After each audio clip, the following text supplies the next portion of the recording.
Hello বন্ধুরা, কেমন আছো তোমরা সবাই? আশা করি তোমরা সবাই খুব ভালো আছো, আমরাও খুব ভালো আছি। তো আজকে আমরা যাচ্ছি একটা পুজোতে। পুজোর ওখানে মেলা হচ্ছে। এই ব্লগটা বহুদিন আগেকার ব্লগ, আমার আপলোড করা হয়নি। আসলে কি সমস্যা হচ্ছে বলো তো, আমার না কিছুই করতে ভালো লাগছে না। এমন না যে আমার খুব শরীর খারাপ, তেমন কিন্তু কিছুই না। কিন্তু ওই হয় না মাঝে মাঝে মনে হয় যেন কিছুই করব না, নিজের মতো একটু চুপচাপ বসে থাকি।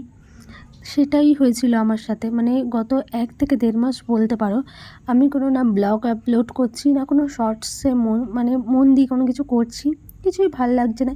ছেলেকে পড়াচ্ছি, স্কুলে নিয়ে যাচ্ছি, ব্যাস এইটুকুর মধ্যেই যেন সীমাবদ্ধ হয়ে গেছি। তো তারপর মনে হলো যে না, এইভাবে থাকলে তো হবে না, জীবনে মূল স্রোতে আবার ফিরতে হবে।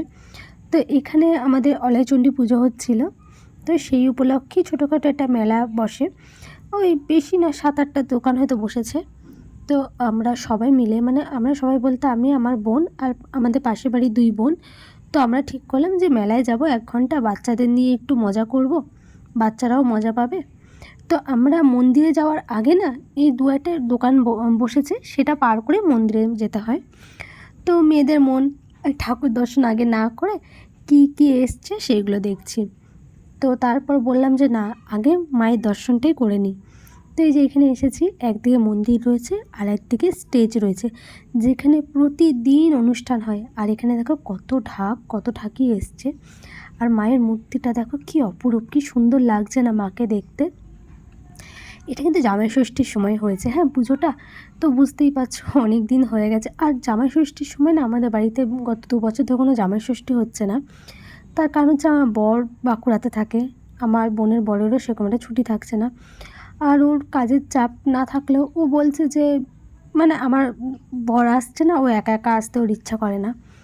তো সেই জন্য না সেইভাবে আর হচ্ছে না জামাই ষষ্ঠী করা। তো যাই হোক, এখানে আমরা মায়ের দর্শন করবার পর আমাদের এই যে স্টেজটা, তার উল্টো দিকেও না কয়েকটা দোকান বসেছে, ওই 5-6টার মতো দোকান বসেছে।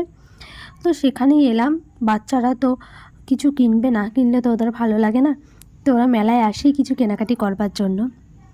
তো সেখানেই দেখছিলাম যে আমার ছেলের বা আমার বোনের মেয়ের কী পছন্দ হচ্ছে, সেগুলো একটু কিনে দেবো।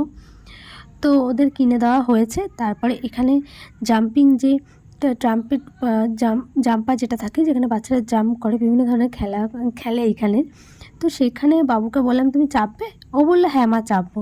কিন্তু যে চেপেছে তার সাথে অন্যান্য বাচ্চারাও তো খুব মজা করছিলো, লাফালাফি করছিলো। ও বেচারা ভয় পেয়ে গেছে, ও আর চাপবে না।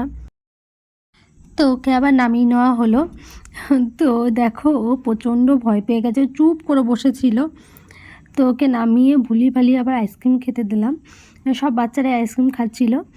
তো ও বলল যে মা আমি কোন খাবো। তো সবাই যেহেতু কোন খাচ্ছে, ও বললো আমি কোন খাবো। ওর আবার আইসক্রিমটা হলেই হলো, কিন্তু এখানে যেহেতু সবাই খাচ্ছিল এক ধরনের, তো ও সেটা খেলো।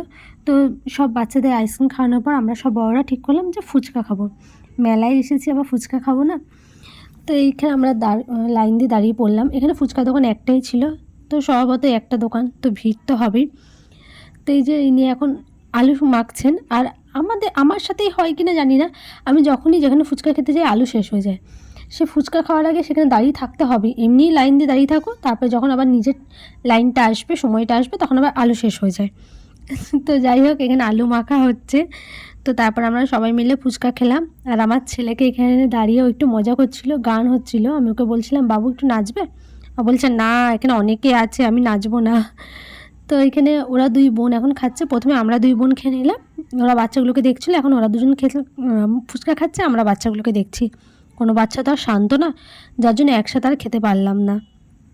তো এখানে ফুচকা খাওয়ার পর একটু সামনের দিকে আবার মোমো বিক্রি হচ্ছিল। আর এখানে এই যে বাচ্চাটা রয়েছে, একে না ছোটোবেলা আমি মানুষ করেছিলাম। ওর নাম হচ্ছে, মানে ওকে আমি ভালোবেসে ডাকতাম গান্ডি বলে। তো যাই হোক, ফুচকা খাওয়ার পর আমরা এখানে নিতে এলাম মোমো। তো মোমো নিয়ে একদম বাড়ি চলে যাব। আর বাড়িতে গিয়ে চলো তোমাদের দেখাই বাচ্চা দুটোর জন্য কী নিয়েছি।